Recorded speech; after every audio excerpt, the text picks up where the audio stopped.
How are you? I'm great. I'm Nice to good. How see are you. you doing? Good to see you You look too. great. You do too. I think the last time I saw you was at the CMA conference, which was probably a while ago, like 6 years ago or something, 5 years ago Yeah, maybe. probably so. Yeah. Yeah, because I haven't been in a long time. So yeah, how's everything going? You're doing great. Good. It seems like things are going really well. Yeah, yeah. Yeah. Doing a lot of writing and opera stuff these days. Yeah.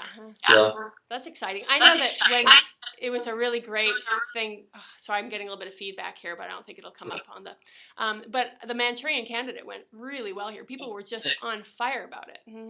yeah, that was really very encouraging for me. I mean, that reception was just great, and they did a beautiful job with the production, I thought. Yeah, So, yeah. Awesome, awesome. And I'm really excited to be doing this piece, the Red Snapper Quintet. So it's yeah. really it's and when did you compose it? How long has it been? Um, it was I wrote it when I was teaching at UT Austin. Right.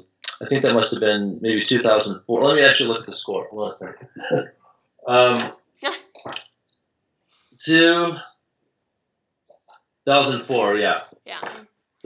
So that's actually a long time ago. I know it feels like it should 2004 shouldn't be that long ago, but it really is. Yeah. So Bob Freeman wanted you to do this piece for as a companion piece to Schubert. Was it strange? Not maybe strange, but was it intimidating to write a piece that was supposed to be a companion piece to something that was such an iconic work? Well, I just sort of tried to approach it in my own way, and once I read the poem that Jack Brannon Mm-hmm. wrote, it kind of, the fact that Bob wanted me to write a song using that text and then variations based on that song, once you have something like that to hold on to, and you just sort of go from there. And Right. so I remember, I mean, this is a long time ago, but I remember writing the theme, just setting the first verse of that poem to some kind of melody, and then I knew what the theme would be for the third movement. Mm-hmm. And what I think my thought was that the piece would basically be very atmospheric and not so much, like the Schubert. I mean, it would be Right. the only, it would be as if the melody were sort of emerging, Mm-hmm. from a kind of atmospheric place over the first two movements, so that the pieces of the melody the fragments of the melody were starting to kind of come to the surface, and then eventually into a sort of full blown set of variations, and then sort of the piece, I guess, recedes back into the mist, sort Yeah. of as the piece finishes. Yeah. Well, I love the piece and I love working on it, and just the piano parts themselves are so beautiful. And I always think what makes a great composer is that they have a very specific voice and you can kind of hear it in all their works. And I feel that about your music too, that when I hear it, there's just something very specific about what you're bringing to it. And so it's super compelling and I'm enjoying it Well, tons. thank you, Michelle. I mean, that's very interesting to hear because um, there was a time when I first started teaching in Austin. I guess it was probably 1999, and it was a real kind of existential crisis. I guess I thought I really need to figure out who I am, and I need to decide what my voice is, and I You mean need you've to make solved that. that? Have you solved Have what? Have you solved that existential crisis? Well, my solution was to stop worrying about it. Yeah. So I just decided to write pieces, and Yeah. whatever came out, and that's still what I do. So because of that, I haven't ever really defined what that voice is, and so the fact that you hear it is really encouraging because I don't. It's not something I've ever sort of calculated or tried to define for myself. I just kind of write music, and what comes out comes out. So. Yeah, but I think that maybe that's what makes a great composer too. I think if you had figured out what are the things that you like and what are the things that you go to, that maybe it wouldn't continue in that sort of creative way. I don't think, Brahms is Brahms, but I don't think he was always thinking, I got to put my sixths in, I got to put. I think it just was part of his voice, and to me, that's what always genius is in music. Oh well. Thank you. I mean, I think we all have things that we love, and are drawn to.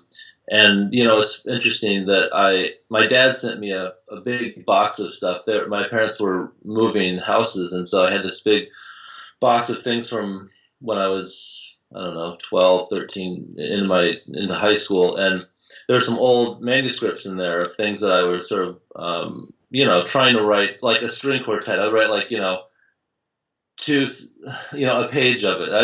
But I didn't know where to go next, and I thought, oh, this will be entertaining to look at. But the interesting thing was that I actually saw common things that I did then that I liked then harmonically, and certain musical elements that I still use these days. I mean, it's just like these things that get you into music when you're really young. The things you hear in Beethoven and Dvorak and movie score. I love film scores. I still do. Those things are still in my music, so it's really interesting that you learn a lot, but you don't really ever leave the spark that got you into music is always still there, I think. Yeah, I think I found that for the first time with myself when I started improvising, which was really late in my life. Maybe in my late 20s I started improvising, and for the first time I realized that I just kept on coming back to certain things that I really just liked. I liked the sound of, and so I realized that was, do you? I mean, everyone should know that Kevin Putz is a really fine pianist. And I used to be better than I am. I don't practice anymore, but thank you. Do you improvise at all? Is that at all part of your enjoyment and music making?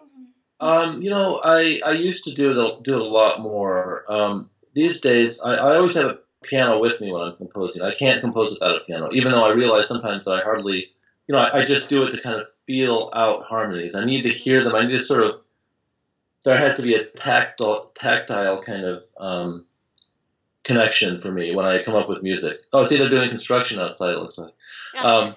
Behind you there. Anyway, but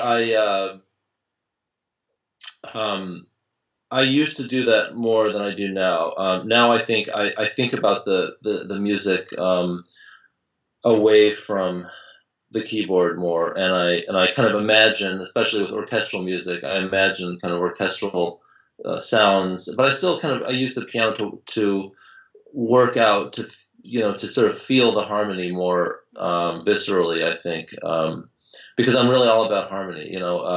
Chords, the movement of note, collections of notes. That's what gets me excited about music. So it's not like I come up with melodies and then find the harmonies. I come up with harmonies to tell a story, and that requires from me playing the piano, and then everything else emerges from that. It's so interesting to hear you say this too, because when I'm playing this, when I'm practicing this, those are exactly the things that are the most compelling to me too. I just love some of the harmonic motions, and I'll just stick with those and enjoy them. When I'm not practicing the hard stuff, I take a break by just enjoying the the sort of beautiful harmonic motions in there too. And hey, looks like we have a visitor. It's just like that video on Facebook. So this is your son. How old is he? Wait, are you editing this? I probably won't. I mean, I don't mind having him in here. Yeah, I mean, unless he doesn't want to be in there, but. This interview it's a real thing. Okay, what's up? Okay.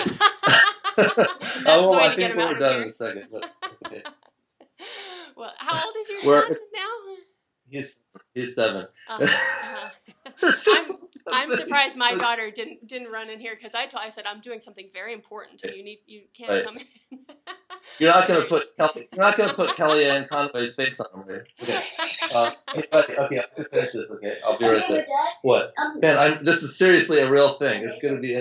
Okay, I'll be right back in like 5 minutes. Okay.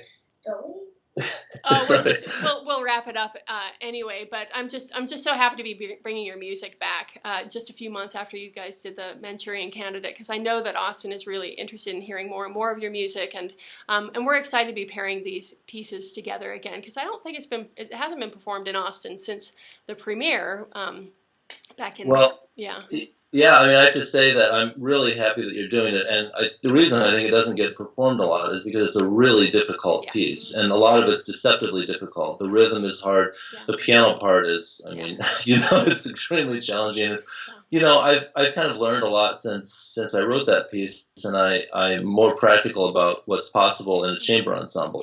My experience comes mainly from, I mean, I had so much work during those years, the early 2000s, with orchestra, and so I kind of thought, oh, you can do anything, But with the conductor, everything's different, Sure. and Yeah. so it really is an incredibly challenging piece, and Yeah. I'm really happy that you guys are tackling it. Yeah, well, we're excited, and it's an all-star cast with Yeah, half of the Muros and yeah, Gao Zheng, and so I think it's just going to be really exciting. And I think everyone has a personal relationship with you in some fashion, so that's really exciting too, because it's always nice to have the connection with the composer, and I think the music comes alive in a different way that way too.